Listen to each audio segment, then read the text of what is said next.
Helo 'na, shwmai? Anti 'ma, gobeithio bod chi gyd yn cadw'n iawn. Ond mae fideo prynhawn 'ma bach yn wahanol i'r lleill. Dwi heb 'di cynllunio wneud y fideo yma o gwbl i gymaru ar fideos eraill dwi wedi rhannu, ond jyst rhyw syniad ddoth i mi y bore yma yn sgil fatha trafod pethau megis fy Nghymreictod a bwlio ag agwedda tuag at pobl efo anabledda, pethau dwi wedi trafod yn y fideos eraill, ac felly dwi wedi cael y syniad o drafod y busnes yma o perthyn, a wedyn sut dwi'n deimlo o ran sut dwi'n perthyn i ble ges i fy magu, sut dwi'n perthyn, felly sut dwi'n perthyn i Harlech, sut dwi'n perthyn i Gymru, sut dwi'n perthyn i Gaernarfon, sy'n mynd yma, sut dwi'n perthyn i lefydd eraill yn y byd yma. Felly o'n i'n meddwl, ella sa hynny'n rhywbeth eitha diddorol i drafod, ond dwi'n gobeithio na fydd y fideo heddiw yma cweit mor hir ar lleill sydd wedi bod. Felly, ie, o ran perthyn, mae hynna'n cwestiwn gymlath yn enwedig, fel dwi'n deud, efo'r agwedda negyddol dwi wedi wynebu ar hyd y blynyddoedd. Mae'n anodd iawn i mi ymdrin ar cwestiwn yma o berthyn, oherwydd bod dweud mae yna cyn gymaint wedi ceisio wneud i mi deimlo os dwi ddim yn perthyn ynde. Wedyn, ie na, mae'n cwestiwn cymlath iawn i mi, fel dydyn ni, enghraifft, wrth gwrs, fel dwi wedi trafod o'r blaen, sawl un wedi cwestiynu a dwi'n Gymro go iawn, beth bynnag ydy un o'r rheini, oherwydd fy mod i wedi cael yng ngeni'n Wrecsam. Wel, tro diwetha ysbïais i ar map, mae Wrecsam yng Nghymru, felly yndw, wrth gwrs fy mod i. Wedyn, wrth gwrs, mae'r busnes yma ydy pobl yn gallu siarad Cymraeg, wel, yndan tad. Felly, be di'r pam felly bod cyn gymaint o bobl sydd wedi weld yn bobl call fel arall yn mynnu siarad efo fi, a dwi wedi siarad ar ran pobl eraill fel dwi wedi sôn yn y fideo cyntaf, ond sy'n diddorol iawn clywed profiadau pobl eraill, a ydyn nhw wedi cael profiadau tebyg lle mae pobl wedi siarad efo chi yn Saesneg ar sail y ffaith bod chi'n anabal lle. Wrth gwrs ges i fy magu'n siarad Saesneg, ond wedyn wedi pigo fyny Cymraeg yn ifanc iawn, felly wrth gwrs does yn fawr o bwynt i unrhyw un sy'n siarad Cymraeg siarad Saesneg efo fi. Mae'n gwirionedd, o'n i'n bai yn bod ni, wrth gwrs, yng nghwmni pobl di Gymraeg ynde. Wedyn, ie na, mae hynna'n cwestiwn arall wedyn o ran perthyn. Wel, ydw i'n perthyn go iawn os mae pobl yn mynnu fy mod i ddim yn Cymro go iawn oherwydd gesio gen i'n Wrecsam. Ydw i'n perthyn go iawn oherwydd mae cyn gymaint o bobl i weld yn benderfynol i siarad efo fi yn Saesneg ar sail fy anabledda. Ydw i yn perthyn oherwydd yr holl heriad wedi bynebu, oherwydd yr holl bwlio ag ati. Mae'n anodd iawn yn tydi, oherwydd dwi'n cofio nes i gafo i mam, wrth gwrs, cyn i fi hi farw, so ni byth yn symud i ffwrdd o Gymru yn barhaol. Oedd mam yn benderfynol, oedd hi ddim eisiau i mi gadael Gymru yn barhaol o gwbl. Oedd teithio, oedd hynny'n perffaith derbyniol gan fi hi, ond doedd hi ddim eisiau mi symud i ffwrdd yn barhaol. A wedyn, ers colli mam, wrth gwrs, yn 2012, dwi wedi teithio cryn dipyn ac wedi bod i ffwrdd o Gymru am cyfnodau. Weithiau yn gwirfoddol, dydyn ni fel ydych chi pan dwi wedi bod yn teithio, a weithiau ddim pan eisiau digartra ac oedd rhaid i fi mynd dros y ffin i fyw efo perthnasau, a dwi'n diolchgar iawn am hynny, oherwydd, wrth gwrs, heblaw am y cynnig yna wedyn, sy'n ni wedi treulio'r gaeaf heb toech fy mhen ynde. Pan o'n i'n digartra lle. Ac, ond wedyn, a o'n i'n teimlo fod oeddwn i'n perthyn yn ystod y cyfnod yna. Wel, yn amlwg, o'n i'n perthyn i'r perthnasau wedi rhoi toech fy mhen yn amlwg, ond dwi wedi bod yn un sydd wedi bod yn meddwl erioed nid person sydd yn o'r hoff o'r syniad o byw mewn dinas ydw i, felly o'n i'n reit awyddus i symud nôl i Gymru mor fuan â phosib, oherwydd fod dweud y syniad o byw mewn dinas ddim yn apelio i mi lle. Ac felly, hynna, ac wrth gwrs rhaid i mi darfod yn prosiect ymchwil ar gyfer yr MA, oedd rhaid gwneud hynny, felly o'n i'n reit awyddus i dŵad nôl adra mor fuan â phosib, a wedyn, so yna, bod dweud, o ran perthyn o fi'n anreit gymlath, achos wrth gwrs bod dweud wych yn hwnnw ni'n heulu, ond wedyn o ran perthyn i ddinas, na, bod ni ddim, ond safbwynt i beth bynnag. Wedyn, na, ar ôl cyrraedd adra, wedyn dwi wedi wynebu sawl her sydd wedi gwneud i mi cwestiynu eto'r busnes yma o perthyn. Dwi heb gael unrhyw beth tebyg i'r busnes yma o fatha tydw i ddim yn Gymro go iawn oherwydd ges i fy ngeni yn Wrecsam. Dwi heb gael chwanag o'r bwlio yma ar sail fan a wel, mi ges i ryw chydig, ryw 5 mlynedd yn ôl, ond ta waith am hynny. A wedyn, dwi'n dal i gael, wrth gwrs, pobl sydd yn Gymru Cymraeg, ond mynd i siarad o'r fi'n Saesneg ar sail ffaith mod i'n nabal, lle. Dyn nhw jyst ddim i weld yn dallt fy mod i yn siarad Cymraeg yn iawn ynde, does na'm pwynt siarad o'r fi'n Saesneg ynde.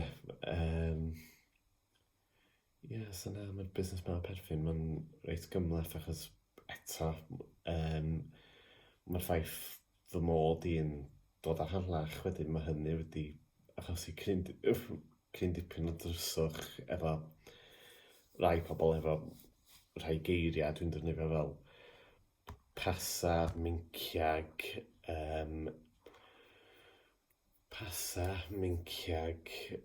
llysio cochion ac yn y blaen, lwyth o geiriau dwi'n defnyddio sy'n anghyffredin iawn yn ardaloedd eraill. A wedyn, mae hynny'n gallu achosi dryswch i rai, ond wedyn i eraill, wedyn wrth gwrs dwi'n cael cryn dipyn o efo ffrindiau, yn tynnu coes, a fi'n tynnu coes nôl efo nhw, oherwydd mae deud meddwl yn lle pasa, i mi mae hynny'n, mae meddwl gwneud rhywbeth yn hytrach na pasa gwneud rhywbeth, mae hynny wastad wedi swnio'n fwy Saesnigaidd i mi, wrth gwrs mae pasa yn dod o gair Saesneg i hun, felly, ynddo, ond, na, dwi wedi cael cryn dipyn o tynnu coes oherwydd y ffordd dwi'n siarad, a wedyn pobl methu dallt ambell i air, dwi'n deud oherwydd y ffordd dwi'n siarad. Ond, bod sgyn i moch am yr tynnu coes oherwydd dwi'n gwneud yn ôl, ond wedyn dwi wedi cael pobl sydd wedi bod yn reit gas tuag atai oherwydd y geiriau dwi'n defnyddio, oherwydd dwi'n deud pethau fel stair, pasa, minciag ac yn y blaen. A pobl yn bod yn wirioneddol gas oherwydd fy mod i'n dod â harlach, a sgyn i'n syniad be ydy'r peth na tu ôl i hynny, be ydy'r rhesymeg tu ôl i hynny, o gwbl tydi o ddim yn gwneud unrhyw fath o syniad synwyr i mi yn y byd pam sa rhywun yn gas efo rhywun arall ar sail y geiriau maen nhw'n defnyddio. Tydi o ddim yn gwneud unrhyw synwyr i mi o gwbl. Wedyn, fel dwi'n dweud, sa rhywun yn gallu ddadlau, wel, tynnu coes di yna? Dwi'n dall y gwahaniaeth rhwng tynnu coes a bod yn gas mwyn bod yn gas ynde. Felly, mae hynna wedyn wedi gwneud i mi cwestiynu'r syniad ma o perthyn tu hwnt i harlach ynde, oherwydd fod wedi ges i byth o hynny yn harlach wrth gwrs mae ges i bwlio o mathau gwahanol yn fanno, ond ges i byth bwlio ar sail yr geiriau o'n i'n defnyddio. Felly, ydw i'n perthyn tu allan i harlach? Wel, ynddo, deg gwir, oherwydd wrth gwrs dwi wedi mynd dramor, dwi wedi mynd i ffwrdd i deithio a dwi wedi derbyn dim byd ond croeso cynnes iawn gyn pobl, dwi wedi derbyn dim byd ond caredigrwydd gyn pobl eraill. Ac oedd hyn wedyn yn gwneud i mi deimlo, mae hyn yn rhyfedd, dyma'r gorau dwi wedi cael yn rhin unrhyw erioed o'r blaen pan dwi wedi bod dramor, lle i gymharu â os yna pobl byth wedi bod fel hyn efo fi yng Nghymru o'r blaen, wrth gwrs, ers dwad nôl adra, dwi wedi cyfarfod pobl sydd wedi bod yn arbennig o glen efo fi, ond oedd mynd i ffwrdd, oedd mynd dramor, dyna tro gyntaf nes i profi pobl yn rhi ni yn arbennig o ffeind oherwydd pwy o'n i, lle fel person, fy anabledda ddim yn dod i fewn i'r peth o gwbl. Felly, o'n i'n cael hynna'n braidd yn rhyfedd. Ac wedyn, oedd rhywbeth arall oedd yn rhyfedd gen i hefyd, cynnig swydd anisgwyl ges i tra o'n i dramor. Felly, achos oedd hynny wedi dod allan o'n unlla, yn anffodus, o'n i'n methu derbyn y cynnig swydd oherwydd doedd na'm visas addas ar yng Nghymru, a wedyn wrth gwrs o'n i wedi gafo i mam, so o'n i byth yn symud i ffwrdd o Gymru yn parhaol beth bynnag, felly mae yna hynna wrth gwrs.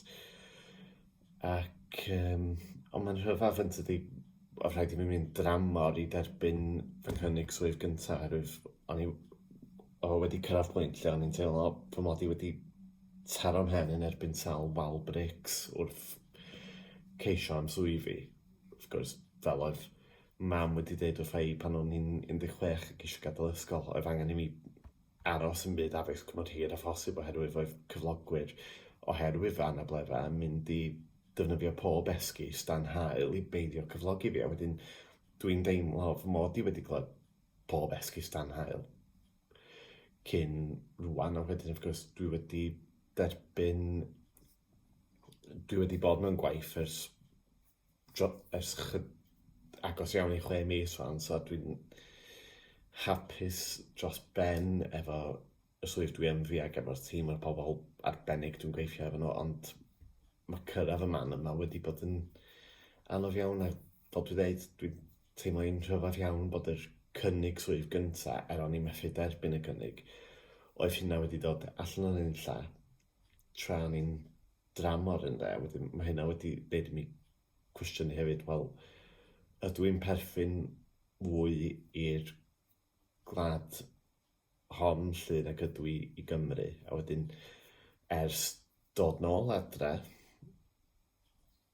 dwi wedi teimlo ar y degau fy mod i wedi symud i gwlad estron, a ar y degau dwi'n teimlo fel fy mod i ddim yn dallt y gwlad yma o gwbl, fy mod i wedi cael fy ngeni ar fy magu yma, mae ffordd mae Cymru wedi newid yn diweddar, a wedyn yr agwedda sydd yn dal i parhau ynglyn â pobl ag anabledda ynde, a wedyn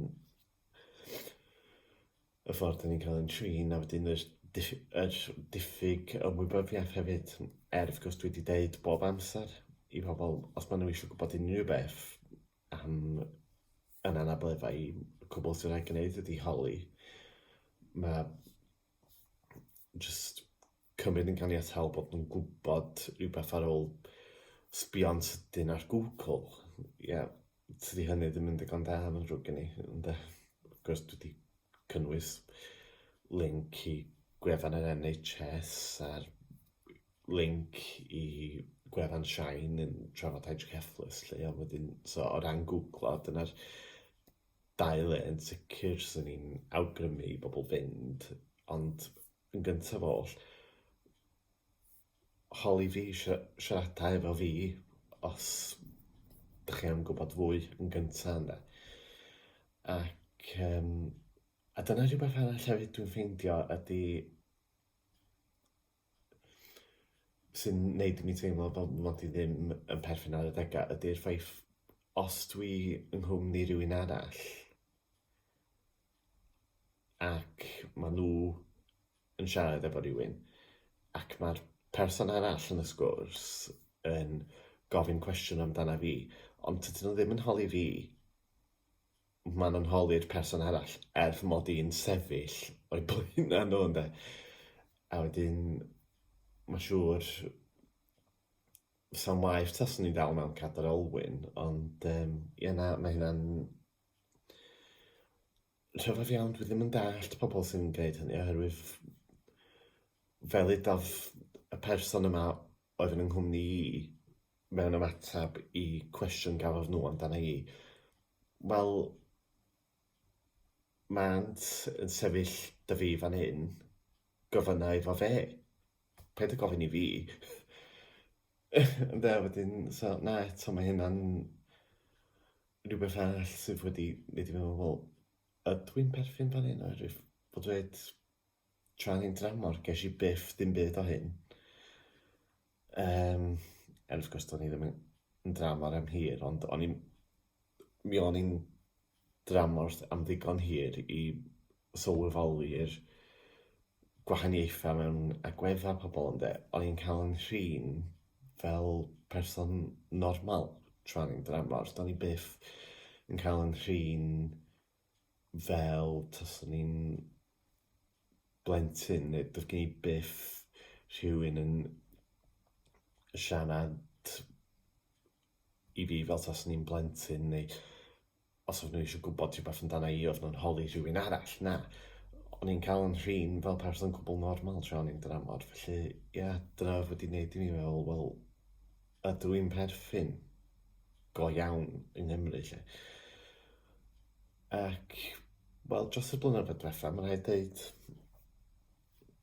i gloi'r fideo yma, os dwi ddim eisiau i'r fideo yma mynd ymlaen yn rhy hir. Gweithio'r heriau sydd dal i fod, gweithio'r camsyniadau sydd dal yn bodoli amdana i fel unigolyn anabal o ran fatha fi'n gallu fyddol natur fan a blefa. Do'n i'm faint o weithiau dwi wedi cael pobl yn cymryd yn ganiataol na anablu'r dysgu ydi hydrocephalus. Tydi hydrocephalus ddim byd o'r fath.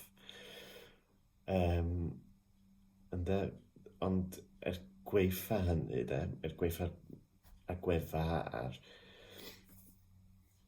pobl, dwi'n gyndyn iawn i gael nhw'n pobl gas, oherwydd dwi'n meddwl just pobl sydd ddim yn gwybod yn well ydyn nhw gan amla. Wedyn, dyna di'r pwrpas yn bennaf gwneud y fideos mae i mi, oedd just i sicrhau bod pobl yn gwybod yn well. Ac felly, ond na i gloi, swn i'n deud, fatha, i ateb y cwestiwn yma o berthyn, ydw i'n perthyn i Gymru? Wel, yn sicr, dwi'n perthyn i Harlech oherwydd dyna ble ges i fy magu, ac dyna dwi'n teimlo'n ofnadwy fy mod i wedi methu dychwelyd i ymweld â fy nheulu ers mis Mawrth, ond efo pethau fel ma nhw ar hyn o bryd, tydi hynny jyst ddim yn gall o gwbl. Felly cadw dy rawd i'r peth gorau. So, yn sicr dwi'n perthyn i Harlech. Ydw i'n teimlo fy mod i'n perthyn yn Gaernarfon yma? Yndw, ond wedyn wrth gwrs does gen i'n greifio yma chwaith, felly fy mod i'n byw yma, swn i byth yn ystyried yn hun fel rhywun lleol. Ydw i'n perthyn i Gymru? Yndw. Beth bynnag mae pobl eraill yn deud, fy'n honni fy mod i ddim yn Gymrog o iawn oherwydd gesio fy ngeni yn Wrecsam, beth bynnag am yr geiriau cas dwi wedi gael, am yr geirfa dwi'n defnyddio oherwydd ble ges i fy magu. Dim ots am agwedda pobl am yn anabledda. I'r gwlad hon dwi'n perthyn, a dyna fo lle, does na byd yn mynd i newid hynny o'n safbwynt i.